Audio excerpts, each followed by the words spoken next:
नाज़रीन अस्सलाम वालेकुम। फ़ाइज़ ईसा की तौसी का प्रोग्राम अब मुकम्मल तौर पर बढ़ चुका है और अब नाज़रीन ये तौसी मिलना हमें बहुत ज़्यादा मुश्किल नज़र आ रहा है। नवाज शरीफ साहब जो हैं वो भी इस्लामाबाद से अपना रख्ते सफ़र बांध कर लाहौर रवाना हो चुके हैं। मौलाना साहब जो हैं इनके साथ भी मामलात सेटल नहीं हो पाए हैं और आज का जो इस वक्त कौमी असम्बली का इजलास हो रहा है उसके हवाले से ज़राए का ये कहना है कि आज के कौमी असम्बली के इजलास के दौरान भी तरमीमी बिल जो है उसको नहीं पेश किया जाएगा और तरमीमी बिल के अंदर नाज़रीन मुमकिना तौर पर क्या कुछ हो सकता है और ये तरमीमी बिल कितना खतरनाक है पाकिस्तान की आइंदा सियासत के लिए, पाकिस्तान में पनपने वाली आइंदा की जमहूरियत के लिए, उसके नाज़रीन कुछ अहम तरीन खदोखाल, कुछ अहम तरीन मंदरजात जो हैं वो मंजर-ए-आम के ऊपर आए हैं, वो भी आज के अपने इस व्लॉग में आपके सामने रखेंगे। लेकिन उससे पहले आपसे रिक्वेस्ट है कि इस चैनल को जरूर सब्सक्राइब करें, साथ जो बेल आइकन है उसके ऊपर भी लाजमी क्लिक कीजिएगा ताकि वो तमाम तर खबरें जिनकी कवरेज मेन स्ट्रीम मीडिया के ऊपर नहीं हो रही है वो आपको इस एक प्लेटफॉर्म के ऊपर मिल सके। अब नाज़रीन आईनी तरमीम का मामला जो है, जैसा कि मैं पहले कह चुका हूं, ये मुकम्मल तौर पर हमें बढ़ता हुआ दिखाई दे रहा है और इसके अमली जामा पहनने के इम्कानात जो है वो हमें बहुत कम दिखाई दे रहे हैं। नवाज शरीफ साहब जो हैं उन्होंने मौलाना साहब से भी मुलाकात करने से इनकार कर दिया, चूंकि मौलाना के साथ उनकी मीटिंग एक ऑलरेडी स्केजुअल थी। मौलाना को जो है उन्होंने बड़े प्यार मोहब्बत के साथ मनाना था। नवाज शरीफ साहब और शहबाज शरीफ साहब ने मिलकर जाके मौलाना साहब के तलवे चाटने थे, खुशामद करनी थी, साथ मिलाना था, मामलात को बेहतर करने की कोशिश करनी थी। लेकिन नाज़रीन अब नवाज शरीफ साहब ने मौलाना से मिलने से इनकार कर दिया है। मौलाना से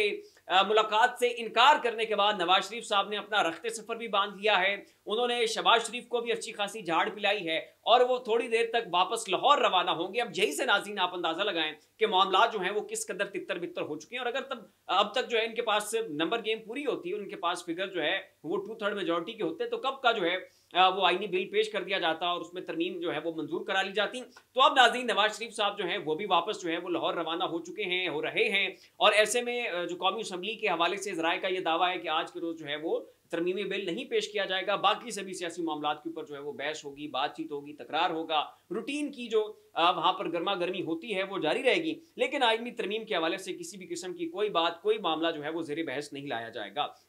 अब जहां तक बात नाज़रीन मौलाना साहब की है, तो मौलाना साहब को इन्होंने टिश्यू पेपर की तरह इस्तेमाल किया। मौलाना साहब के साथ मिलकर पहले जो पीडीएम सीजन 1 है वो आया, इन्होंने खान साहब की हुकूमत गिराई और उसके बाद जब पीडीएम सीजन 2 बना तो सभी जो हिस्सेदार थे, शराकतदार थे, जो फरीक थे, उन्होंने अपना अपना हिस्सा लिया, अपना अपना जो है ना चंक उठाया, लेकिन मौलाना के हिस्से में कुछ नहीं आया। हत्ता जिस रोज इन्होंने हुकूमत बनाने का ऐलान किया और ये तमाम तर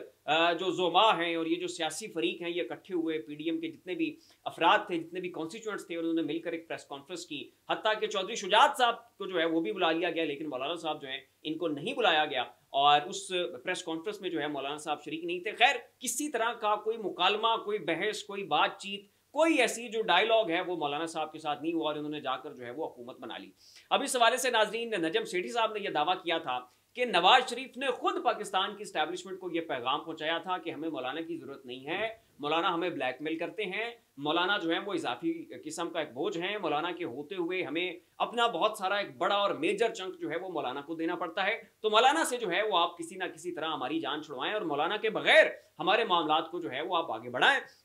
और फिर जनाब इन्होंने तहरीक इंसाफ की मखसूस नशिस्तें छीन ली, इन्होंने दोबारा गिनती के चक्कर में तहरीक इंसाफ की नशिस्तें छीन ली और इन्हें लगा कि जनाब 2/3 मेजोरिटी आ चुकी है तो अब मौलाना की तो जरूरत नहीं है। लेकिन नाज़रीन फिर सुप्रीम कोर्ट से फैसला आया, मखसूस नशिस्तें तहरीक इंसाफ की जो इन्होंने छीनी हुई थी वो तहरीक इंसाफ के पास वापस चली गई, जो आज़ाद कैंडिडेट्स थे वो भी वापस तहरीक इंसाफ का हिस्सा बन गए और फिर खुदा को कुछ और मंजूर था, निज़ाम को कुछ और मंजूर था, वही मौलाना कि जिसको टिश्यू पेपर की तरह यूज करके, इस्तेमाल करके डस्टबिन में फेंक दिया गया था, अब तमाम तर फरीकैन, चाहे वो एस्टेब्लिशमेंट हो, चाहे इदारे हों, चाहे मुक्तदा हो, चाहे नवाज शरीफ हो, शहबाज शरीफ हो, जरदारी साहब हो, अब ये जो है हमें मौलाना साहब के तलवे चाटते हुए दिखाई दे रहे हैं। मौलाना के ऊपर भरपूर प्रेशर डाला जा रहा है, मौलाना को तरह तरह की ऑफर्स दी जा रही हैं, मौलाना को वफाक में वजारतें, बलोचिस्तान में वजारतें, केपीके के अंदर गवर्नरशिप, पता नहीं क्या कुछ जो है वो अब मौलाना को ऑफर किया जा रहा है। लेकिन मौलाना जो है वो इस वक्त इनके हाथ नहीं आ रहे। ये तक कहा जा रहा है कि मौलाना को बैरून ममालिक से कुछ अहम बरादर इस्लामी ममालिक की सिफारिश करवाई गई है और अभी तक जो है वो मौलाना साहब नहीं पिघले हैं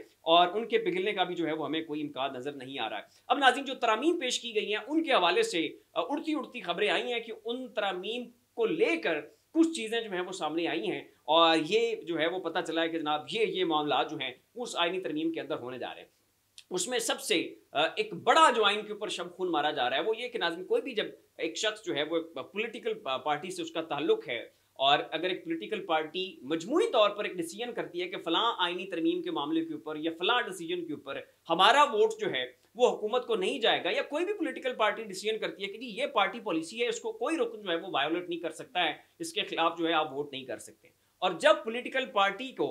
बाईपास करके एक शख्स एक पॉलिटिकल पार्टी के नाम के ऊपर जीता हो, मसलन तरीके इंसाफ का रुकना है, वो तरीके इंसाफ का वोट लेकर खान के नाम के ऊपर मिला हुआ वोट जो है लेकर कौमी असम्बली तक पहुंचा है, और कल को कौमी असम्बली के अंदर तरीके इंसाफ ये फैसला करे कि हम आईनी तरमीमी बिल के अंदर हिस्सा नहीं डालना चाहते, हमारा कोई बंदा वोट नहीं करेगा, और अगर तरीके इंसाफ का कोई बंदा जाकर वोट कर देता है तो वो 63A के तहत डिस्क्वालीफाई भी हो जाता है और उसका वोट भी काउंट नहीं होता। अब इस हवाले से नाज़रीन, आईनी तरमीम में ये शिक जो है वो शामिल की जा रही है कि उसका वोट काउंट होगा लेकिन उसको डिस्क्वालीफाई कर दिया जाएगा, वोट उसका काउंट कर लिया जाएगा लेकिन इसके साथ साथ जो है उसको डिस्क्वालीफाई कर दिया जाएगा, जबकि पहले कानून ये कहता है कि वो डिस्क्वालीफाई भी होगा और उसका वोट जो है वो भी काउंट नहीं होगा। और नाज़रीन, एजाज सैयद जो हैं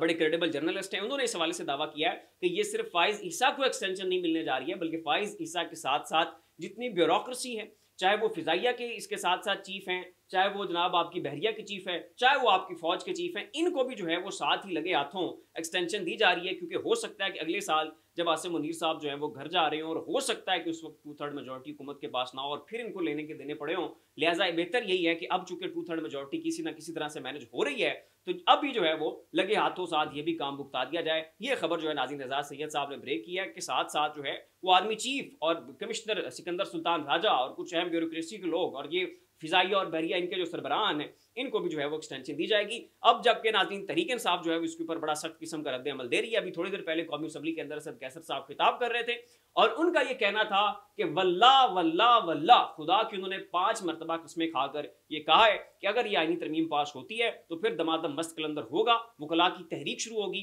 और हम इस हुकूमत का जीना जो है वो दोबर कर देंगे, चाहे फिर इसकी कॉस्ट जो है वो हमें जो भी है। तो फिर वक्त इतना ही, ऐसी मजीद लम्हा बलमा अपडेट्स के लिए हमारा चैनल ज़ाविया सब्सक्राइब कर लें। शुक्रिया।